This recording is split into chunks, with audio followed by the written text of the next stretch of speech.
이 시간 하늘에 주신 말씀은 로마서 15장 7절부터 13절 말씀입니다.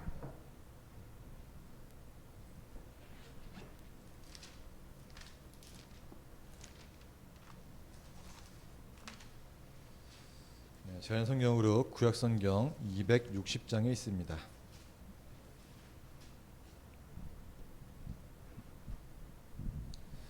다 찾았으면 다 함께 일어나서 교독하겠습니다. 그러므로 그리스도께서 우리를 받아 하나님께 영광을 돌리심과 같이 너희도 서로 받으라. 내가 말하노니 그리스도께서 하나님의 진실하심을 위하여 할례의 추정자가 되셨으니 이는 조상들에게 주신 약속들을 견고하게 하시고 이방인들도 그 긍휼하심으로 말미암아 하나님께 영광을 돌리게 하려 하심이라. 기록된 바 그러므로 내가 열방 중에서 주께 감사하고 주의 이름을 찬송하리로다 함과 같으니라.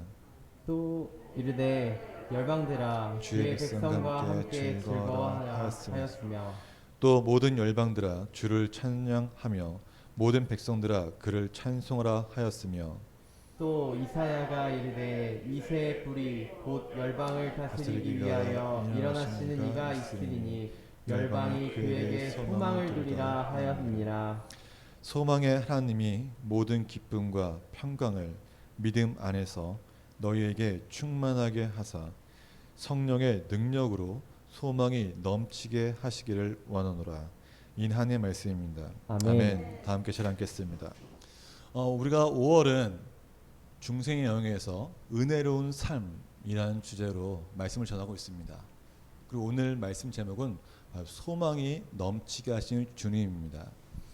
우리가 지난주에 예수님을 영접하고 또 성령을 받음으로써 성령 충만할 때 하나님께서 주시는 그 놀라운 부유함과 또 풍성함을 이 땅 가운데 누릴 수 있다고 했습니다. 바로 성령님이 풍성하심이고 성령님이 부하심이기 때문이죠. 그리고 그것이 바로 하나님의 뜻이라고 전하였습니다. 그리고 오늘은 성령 강림주일입니다. 이 성령 강림주일을 맞이하여서 성령의 능력으로 소망이 넘치게 하시는 그 주님에 대해서 말씀을 나누고자 합니다. 이 하나님께서는 우리가 부유하기를 또 우리가 부유함을 누리기를 위해서 또 이 땅에서 기쁨과 평강을 누리기 위해 우리를 향한 하나님의 뜻이 또 하나님의 계획이 이 땅에 오늘 있던 것이 아니라 아주 오래전부터 있었습니다. 예수님이 이 땅에 오시기 전부터 말이죠. 아브라함을 통해 또 다윗을 통해 이사야를 통해서 우리에게 약속하신 그 하나님의 놀라운 계획에 대해서 오늘 바울은 말하고 있습니다. 그 계획, 우리를 향한 그 놀라운 것이 그 계획이 무엇일까요? 바로 하나님의 사랑입니다. 하나님 우리를 그 사랑하심. 하나님의 약속은 예수님을 통한 예수님으로 인한 구원이었습니다. 그 생명의 길이 바로 하나님의 계획이시고 하나님의 사랑이었다는 것입니다. 우리에게 부어주신 그 사랑, 하나님의 사랑은 우리가 특별해서거나 우리가 죄가 없거나 의인이기 때문에 주어진 것이 아니에요. 로마서 5장에 바울이 기록하기를 우리가 아직 죄인 되었을 때 그리스도께서 우리를 위하여 죽으심으로 하나님께서 우리에게 대한 자기의 사랑을 확증하셨다고 말했습니다. 우리가 죄인 되었을 때 죄인인 우리를 주님이 받으셔서 우리를 구원해 주시도록 함께 하셨다는 것입니다. 우리가 잘나서도 아니고 의인에서도 아니고 거룩하기 때문이 아니라는 뜻이죠. 그런데 우리가 어떻게 겸허할 수 있겠어요? 우리는 정말 보잘것없는 죄인이었고 죽을 수밖에 없는 존재에도 불구하고 하나님의 사랑으로 말미암아 우리를 부르셨기 때문에 우리는 절대 교만해서는 안 됩니다. 이 교만 안에는 좀 어떻게 보면은 그냥 자랑, 신앙의 자랑 이렇게 생각했는데 그게 아니에요. 조금 더 살펴보면은 그 교만 안에는 다른 이웃을 헛뜯지 말라는 것이 포함되어 있습니다. 말씀하는 묵상 가운데 시편 101편 5절 말씀에 기록되기를 자기의 이웃을 은근히 헐뜯는 자를 내가 멸할 것이요 또 눈이 높고 마음이 교만한 자를 내가 용납하지 아니하로다. 아멘. 이거 말씀하셨습니다. 남을 헐뜯지 말라는 것, 이웃을 은근히 헐뜯지 말라고 말씀하셨습니다. 왜 그럴까요? 이 세상의 모든 인간은 하나님의 형상대로 창조받은 아름다운 존재입니다. 근데 그 남을 헛되지 말라고 말씀하셨어요. 그들에게 헐뜯기보다 그들을 향해서 궁휼한 마음으로 하나님이 죄인된 우리를 받으신 것처럼, 예수님을 받으신 것처럼 그들에게 하나님의 사랑을 전하는 것이에요. 다시 말해서 쉽게 말하면은 그들에게 예수 그리스도의 생명, 바로 복음을 전하라는 것입니다. 그게 우리가 교만하지 않는 것이고 하나님 앞에 겸손하게 나가는 길이라는 것입니다. 그래서 오늘 말씀 실제 보면은 서로 받으라 라고 말씀하신 것이 바로 모든 사람과 차별두지 아니하고 악인이든 원수든 또 그 사람이 정말 미운 사람일지라도 그들에게 하나님의 사랑으로 서로 교제를 통해 복음을 전하는 것이 바로 7절의 말씀이라는 것이에요. 이것은 단순히 그냥 전하는 것이 아니라 바로 이것이 그리스도의 몸된 교회의 역할입니다. 우리 교회는 그리스도의 몸이에요. 교회의 머리 되신 누구십니까? 예수님이시잖아요. 우리가 이 땅 가운데 교회를 다니는 사람이라면은 그 악인들을 위해 심판하고 정죄하는 것이 아니라 그들을 향해 하나님의 사랑을 전하는 것이 우리가 받은 그 하나님의 사랑에 보답하는 길이라는 것입니다. 이건 말은 너무나 당연하고 성경에 너무 많이 나온 것이잖아요. 그렇잖아요. 다 아시는 말씀이잖아요. 그리고 그 예수님을 통한 구원의 계획은 하나님의 약속이었습니다. 예수님은 하나님의 약속을 이루기 위해서 이 땅에 오셨어요. 그리고 유대인의 율법을 완성하기 위해서 할례를 받으시고 유대인의 그 모든 율법을 지키셨습니다. 그래서 유대인들이 예수님을 볼 때 정죄할 게 아무것도 없었던 것이에요. 왜요? 율법을 완성하기 위해 그 모든 것을 지키셨거든요. 근데 이것은 하나님의 약속을 더욱더 견고히 하려는 것이라는 것도 있지만은 모든 사람들을 구원하기 위함이라고 바울은 말하고 있습니다. 예수님이 유대인뿐만 아니라 이방인들도 구하는 것이, 그들을 구하는 것이 바로 하나님의 계획이라고 로마서를 통해 알려주는 것이에요. 로마서 내용은 다른 게 아니에요. 유대인만 구원받는 것이 아니라 예수님을 믿는 그 모든 자들이 구원을 받을 것이다. 구원을 받는 것이 바로 하나님의 뜻이고 예수님의 삶의 그 실천하는 것을 알려주는 것이 바로 로마서의 말씀입니다. 정말 간단하죠. 이 모든 것이 하나님께 영광이고 또 주의 이름을 찬송하고 즐거워하라고 본문에 기록되어 있습니다. 우리에게 어쩌면 너무 당연한 것일지는 몰라요. 예수님 우리를 죽으신 거요, 우리를 위한 하나님의 계획이요, 하나님의 사랑이요, 너무나 당연할 때가 생각할지 모릅니다. 그런데 이걸 저희 곰곰이 생각해보면은 당연한 게 아니에요. 우리가 한 시간 뒤에 일어날 건 뭔지 아시나요? 한 시간 뒤에 이 땅에 무엇이 일어날지, 내 삶에 무엇이 나타날지 알고 계신가요? 모릅니다. 1년 뒤는요, 100년 뒤는요, 1000년 뒤는요. 상상할 수는 있지만은 우리가 그 말하는 것이 확실히 이루어질 것이라는, 우리의 생각이 이루어질 것이라는 확신이 없어요. 그렇지 않나요? 그런데 바울은 이사야서를 언급하면서 이 말씀에 지금 보면은 앞에 띄어서 있는 거였죠. 이것이 다 인용한 말씀이에요. 구약의 성경 인용한 것입니다. 누구의 말씀? 아브라함, 다윗, 이사야 말씀을 통해서 예수님이 이 땅에 오신 것은 이전부터 하나님의 계획하신 것, 역사하시는 걸 보여주는 것입니다. 12절 한번 볼까요? 12절에 또 이사야가 이르되 이새의 뿌리 곧 열방을 다스리기 위하여 일어나시는 이가 있으리니 열방이 그에게 소망을 두리라 하였느니라. 아멘. 이 이새의 뿌리가 누굽니까? 그렇죠. 이새가 다윗의 아빠예요. 이 뿌리를 말하면 곧 예수님을 말하는 것입니다. 바울은 본문에서 유대인뿐만 아니라 이방인까지도 모두 다 하나님의 사랑으로 예수님의 은혜로 구원받아 기쁨과 평강을 누릴 것이라고 말한 것이에요. 그런데 이 말씀이, 바울이 지금 이 본문에서 기록한 이 말씀이 어떻게 보면 당연할지 모르지만은 그 시대에서는 이 말씀이 말도 안 되는 것이었어요. 어떻게 이방인의 구원을 받을 수 있어요? 바울이 복음을 전파하던 시대에는 이미 이 땅 가운데 이스라엘의 주요 핵심층이 누군가요? 유대인들이었습니다. 유대인들에게는 자신들만이 받는다는 그 분명한 사실이 있었는데 불구하고 그들에게 이렇게 말하는 것은 엄청난 도전이었다는 것이에요. 이스라엘 사회의 주요 핵심 인사층이 다 유대인들이었고 또 이제서야 오순절 사건 이후로 복음이 전파되기 시작한 그때였습니다. 많은 사람들이 복음을 알고 있던 것이 아니에요. 많은 사람이 예수를 믿고 따르던 것이 아니에요. 교회가 공포되어지고 교회가 이 땅 건데 뭐 딱 나타나서 사람들이 교회로 모이던 시대가 아니라는 것이에요. 숨어 지내고 예수님을 복음을 전하는 것이 두려움이었고 십자가를 지는 그 길이었다는 것입니다. 근데 이 바울이 말하는 이 모든 것들이 지금 어떤가요? 이 시대에는 이루어졌다는 것이죠. 그것이 그냥 바울의 뜻이었을까요? 아니에요. 이 모든 세상에 있는 모든 사람들은 구원을 받기 위해서는 예수님을 통하지 않고서는 절대 이룰 수 없습니다.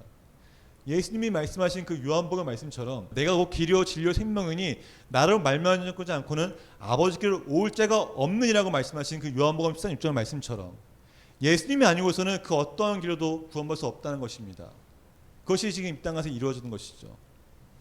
그 시대에는 바울 시대에는 이것이 이루어질 수 없는 너무나 멀리 있는 사실이었지만 지금은 믿는 모든 자들에게 주어지는 하나님의 은혜고 사랑하는 것입니다.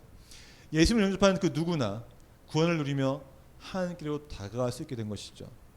그 구원의 기쁨은 예수님을 믿는 자에게만 허락하신 하나님의 사랑입니다. 그래서 믿음 안에서 기쁨과 평강이 충만한 것이고 또 성령의 능력이 우리를 도우심으로 소망이 넘치게 되는 것입니다. 자, 10가지가 바로 본문에 대한 해석입니다. 10가지가 많은 목사님들이 말씀하시는 그 본문의 어떤 그 정석 가이드라인이에요. 근데 저는 여기서 끝나는 것이 아니라 우리가 이미 이 말씀은 너무나 잘 알고 있는 말씀이잖아요. 예수님을 통해서 구원받는다는 것, 예수님 말씀이 이 땅에 이루어진 것, 예수님이 오신 것이 어떤 것이라고요? 하나님의 계획하심과 그 오래전부터 있었던 그 모든 것을 하나님의 약속을 성취하기 위한 것이라고 알고 있습니다. 근데 저는 여기서 끝나는 것이 아니라 13절에 좀 더 중점을 좀 좋겠어요. 13절 봉독하겠습니다. 소망의 하나님이 모든 기쁨과 평강을 믿음 안에서 너희에게 충만하게 하사 성령의 능력으로 소망이 넘치게 하시기를 원하노라. 아멘. 자, 첫 번째 시작하나요? 소망의 하나님이라고 시작합니다. 마지막 가면은 성령의 능력으로 소망이 넘치게 하시기를 원하노라. 제 말씀 본문을 묵상하면서 이 주석을 보면은 분명히 성경에서 말하는 소망이 뭔지 아십니까? 구약에서는 오실 성령, 오실 예수님이시고 신약에서는 다시 오실 예수님이 바로 소망이라고 말하고 있어요. 주석에서는 그렇게 말하고 있어요. 근데 저는 말씀 보면서 좀 이상한 생각을 들었어요. 성령이 뭐예요? 하나님의 영이잖아요. 근데 소망의 하나님이 모든 기쁨과 평강을 믿음 안에서 충만하게 하신다고 했어요. 근데 하나님의 영이 성령이 우리 안에 거할 때 성령의 능력으로 소망이 넘친다는 것이에요. 저는 보면서 이게 약간 원 같은 생각이 들더라고요. 원. 계속 돌고 있는 사이클. 왜냐하면은 이 성령의 능력으로 소망이 넘친다는 것은 하나님의 그 영이 우리 안에 임할 때 우리에게 소망이 넘친다는 것이에요. 다시 말하면은 구원의 확신은 우리의 그냥 고백이 아니라 바로 성령의 능력으로 주어지는 고백이라는 것입니다. 성령의 능력이 임하지 아니하면은 성령이 임하지 아니하면은 예수님을 주로 고백할 수 없잖아요. 이것처럼 성령의 세례를 받아 성령의 충만함이 있지 않으면 그 구원의 확신을 가질 수 없다는 것입니다. 제가 그랬던 걸 경험하게 된 것 같아요.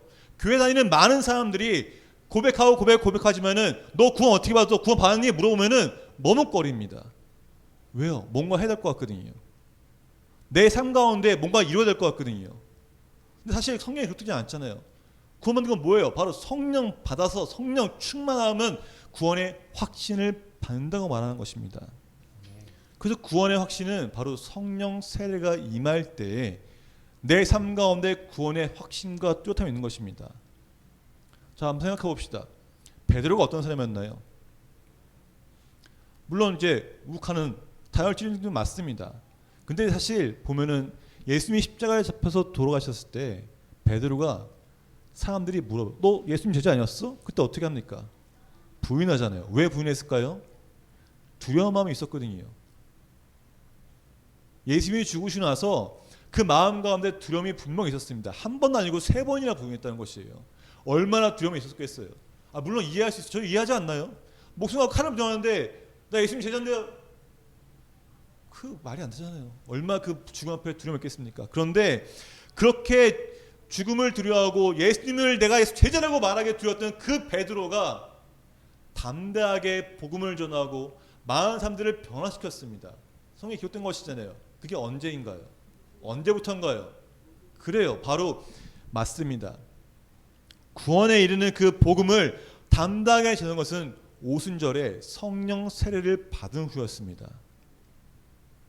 베드로가 그곳에서 성령 세례를 받은 후에 11명의 사도들과 함께 일어나서 외칩니다. 우리 함께 봉독하겠습니다. 사도행전 2장 38절부터 40절 말씀입니다. 베드로가 이르되 너희가 회개하여 각각 예수 그리스도의 이름으로 세례를 받고 죄 사함을 받으라. 그리하면 성령의 선물을 받으리니 이 약속은 너희와 너희 자녀와 모든 먼데 사람 곧 주 우리 하나님이 얼마든지 부르시는 자들에게 하신 것이라 하고 또 여러 말로 확증하여 권하여 이르되 너희가 이 패역한 세대에서 구원을 받으라 하니. 아멘. 성령을 받은 자가 구원받은 자라고 지금 바울이 말하고, 아니 베드로가 말하고 있는 것이에요. 성령 세례를 받은 이후에 너희가 회개하고 죄사함 받아서 성령을 받아. 그러면은 이 패역한 세대에서 구원을 받는 것이야라고 말한다는 것입니다. 다시 말하면은 성령 세례 받은 자만이 구원의 확신을 가질 수 있다는 것입니다. 자, 마지막으로 13절 보면은 모든 기쁨과 평강이 어떻게 해요? 믿음 안에서 충만하게 하사라고 말했습니다. 저는 여기서 볼 때 그냥 기쁨은 뭐예요? 문맥을 보면은 단순히 그냥 이렇게 생각할 수 있습니다. 아, 구원의 기쁨이구나. 내 안에 구원의 시간을 통한 그 기쁨이구나 라고 생각할 수 있는데, 제가 딱 가다가 문장을 보니까 앞에 뭐가 붙어요? 모든입니다. 모든 기쁨이라고 했어요. 이 본문의 기록되기를 사도행전에 보면은 이제 베드로가 말한 게 있어요. 구원의 기쁨을 말하면서 사도행전에 나오기를 주께서 생명의 길을 보셨으니 주 앞에서 내게 기쁨이 충만하게 하신다라고 다윗이 고백하였습니다. 생명의 길이 있어서 구원의 기쁨이 있다고 딱 명확히 말했다는 것이에요. 만약에 바울이 의도한 대로 우리에게 그냥 구원의 기쁨을 누리려고 했으면 명확하게 구원의 기쁨 혹은 기쁨이라고 기록했어요. 하지만 바울은 어떻게 기록하고 있어요? 모든 기쁨을 했습니다. 모든 기쁨. 여상과 의문이 들지 않습니까? 물론 우리 삶 가운데 복음의 씨앗이 심어지고 복의 씨앗이 심어져서 성령의 열매가 우리에 나타나는 그 기쁨일 수도 있습니다. 그것이 모든 기쁨이 있어요. 하지만 저는 이것은 더 나아가서 우리의 기도가 응답되어지고 우리가 받은 그 말씀이 이루어지며 우리가 이 땅에 누리는 그 기쁨을 다 포함한 건 아닐까 하는 생각이었어요. 그러지 않을까요? 단순히 성경에서 나오는 그 말씀의 기쁨이 아니라 찬양하는 기쁨이 아니라 내가 하나님께 간구하고 내 기도 제목들이 이루어져서 얼마나 기뻐요. 하나님이 나와 함께 하신다고 역사하신다고 그 말은 그 모든 기쁨을 포함한 것이 바로 이 기쁨이 아닐까 생각하게 됩니다. 근데 이것이 단순히 기쁨만인 것이 아니라 평강에 따라서 평강이 뭡니까? 편안함이잖아요. 우리 삶이 평안할 때 얼마나 좋습니까? 근데 그 평안함은 제 힘으로 하는 것이 아니라는 거예요. 하나님의 인도하신 가운데 있을 때, 하나님의 말씀 가운데 있을 때 내 안에 평안이 주어지는 것입니다. 제가 오늘 아침에 꿈을 꿨어요. 제가 아주 넓은 곳에 있었습니다. 예배당이 지하인데 아주 큰 곳이었어요. 사람들이 한 몇백 명이 앞에 딱 오르는 거예요. 이렇게요. 시끌시끌하면서 오는 거예요. 그냥 강대상에서 딱 올라섰습니다. 그래서 말씀 전하려고 하는데 정전이 된 거예요. 정전이. 갑자기 불이 다 꺼진 거예요. 그래서 박준 선생님이 뛰어가지고 이제 불을 막 켜고 해서 이제 앞에 핀 조명이 들어왔었는데 또 이게 갑자기 뭐 마이크가 또 꺼져버리고 스피커가 나가버리고 아무것도 못하게 되는 거예요. 사람들이 웅성웅성하기 시작하죠. 또 불을 킨다고 막 했는데 불이 계속 껐다 켰다 하는 거예요. 그 넓은 이 강대상이 3개 있을 정도로 큰 무대였는데 핀 조명 비치는 그곳으로 또 테이블을 다 옮기고 강대상에 옮겨서 섰습니다. 그리고 제가 설교를 보기 위해서 핀 조명을 맞춰서 이렇게 갔던 것이죠. 그리고 어느덧 시간 12시간 지났습니다. 1시간이 지나자 사람들이 점점 하나씩 나가기 시작하는 거예요. 예배당 밖으로요. 예. 그리고 말씀 전하려고 하는데 이미 남은 사람들은 시끌시끌하는 상태에서 그 정전되어지고 마이크도 안 나오고 스피커도 안 나오는 그 상황에서 잠이 깼습니다.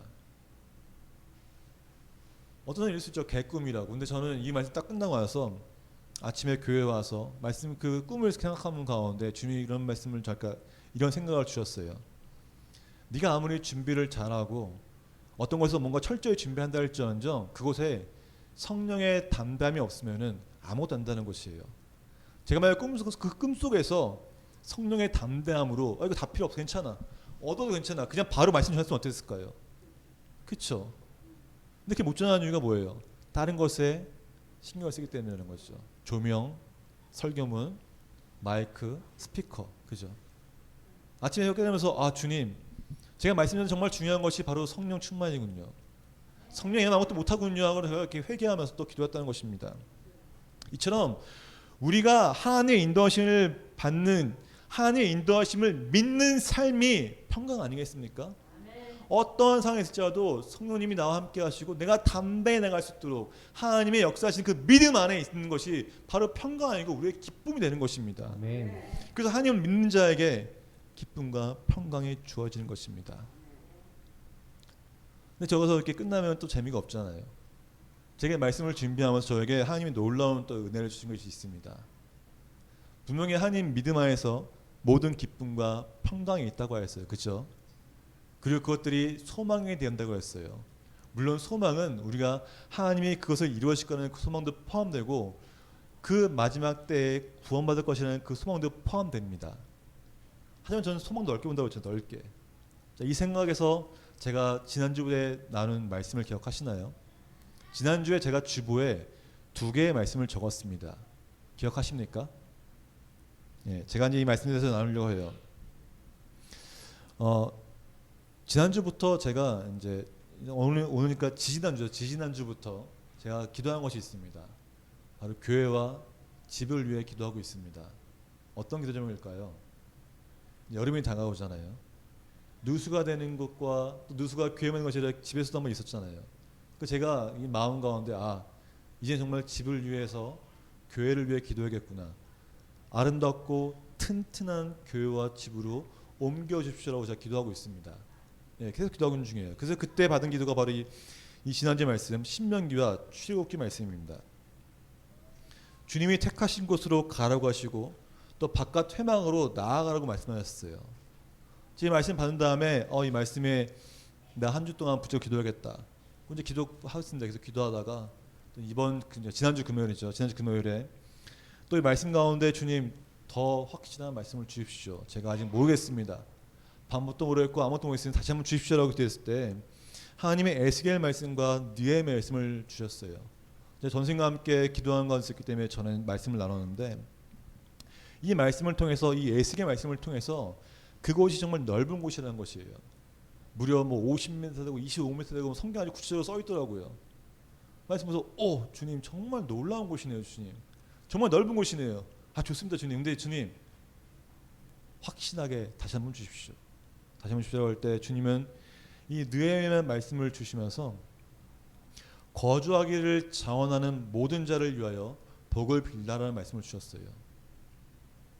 제 말씀 가운데 주님 정말 감사합니다. 이 말씀만으로 저희 기쁨이 되는 거예요. 말씀만으로도 그 큰 곳이 제가 줄 것이라고요. 하나님 말씀하셨네요. 이것만으로 기쁨이 되는 거예요. 평강이 이루어지는 거예요. 교회에 비가 살지라도 기쁨이 있는 거예요. 너무 평강한 거예요. 왜요? 하나님 말씀하셨으니까요. 근데 물론 저도 이 말씀 보면서 하나님 너 어떻게 이루실 것입니까? 어떤 방법으로요? 어떻게 해요? 제가 무엇을 갖고 있는 겁니까? 제가 통장에 한 몇 억 있을까요? 전혀 없어요. 방법이 없어요. 누구한테 돈을 줄 것도 아니에요. 그건 모르죠. 하나님 하시면 또 하는 건. 근데 제 이성적인 생각으로는 아무런 방법이 없는 거예요. 어떠한 수단도 없는 것이고요. 근데 제가 그것을 걱정하지 않습니다.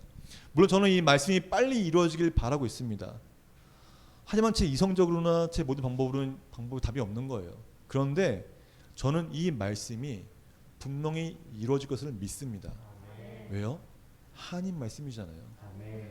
저에게 하나님이 성령을 주셔서 그 성령을 통해 하나님과 교제하게 하도록 하나님 말씀하시고 하나님이 주셨어요.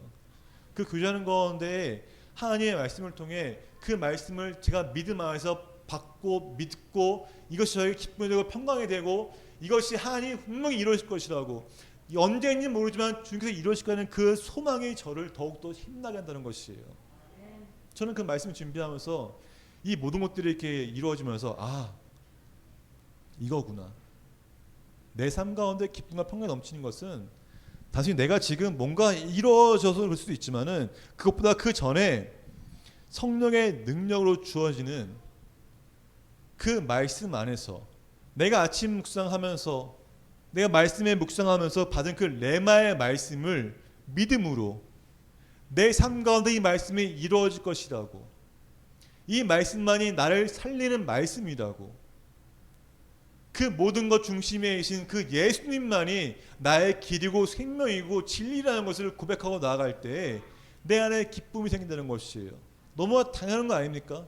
나의 주인이시고 나의 모든 것 되시고 나를 사랑하시면 그 하나님이 말씀하시는데 그 말씀이 내 말씀에 가까우는데 어떻게 기쁘지 않을 수가 있겠어요? 그래서 믿음 안에서 기쁨과 평강이 넘치는 것입니다. 너무나 당연한 것이에요. 단지 그것뿐만 아니라 그 하나님의 영이 성령이 우리와 함께 하심으로 그 말씀이 이루어질 것이라는 것이에요. 생각해 보십시오. 우리의 삶을 돌아보십시오. 지금까지 그 어느 것 하나 하나님이 안 하신 게 있습니까? 하나님이 다 하시는 거예요. 다 하시는 거. 하나님이 작은 시험을 통해 우리를 훈련시키시기도 하고요. 또 사단의 마귀의 유혹도 분명히 있습니다. 하지만 우리가 그것에 빠졌을 때도 회개하면 주님은 어서 와 하고 사랑해 주시고요. 하나님의 인도하심을 통해 하나님의 역사하심을 통해 삶에 드러나는 그 많은 강들이 많잖아요. 이것이 바로 하나님의 영인 성령이 우리와 함께 하시기 때문입니다. 그리고 아까 다시 말하지만은 그것뿐만 아니라 그걸 통해서 우리가 한 걸음 더 나가야 돼요. 성령 충만하도록요. 성령 충만할 때 구원의 확신이 있는 것이고 그 기쁨과 평강을 통해서 이 하나님의 말씀이 살아 움직이는 말씀이 되는 것입니다. 그게 바로 우리에게 하나님의 영을 부어주신 이유예요. 기억하십시오. 베드로는 오순절 성령 세례를 받고 나서 두려움 없이 담대하게 그것을 전했을 때 3,000명이 변화되었습니다. 3,000명이 세례 받았어요. 3,000명이 역사하신 그 말씀 가운데 있었다는 것이에요. 우리가 이곳에서 성령의 임재하심을 통해 성령 충만함을 경험할 때 우리 한 명 한 명을 통해서 또 다른 자에게 생명을 전할 수 있는 것이고 우리의 변화된 삶을 통해서 그 주님의 하시는 역사하시는 것들이 일어날 수 있도록 하나님께 영광을 더 돌리고 하나님을 찬양하는 체가 된다는 것입니다. 저는 우리 성도님들이 정말 성령 충만한 자가 되어서 이 모든 기쁨을 누리며 소망이 넘치는 삶을 사시기를 주의 이름으로 축원합니다. 믿음 안에서 기쁨과 평강을 충만하게 하사 성령의 능력으로 소망이 넘치는 삶을 살아가시기를 주의 이름으로 축원합니다. 우리 지금 찬양할 때 이 고백하는 찬양 들으면 좋겠습니다.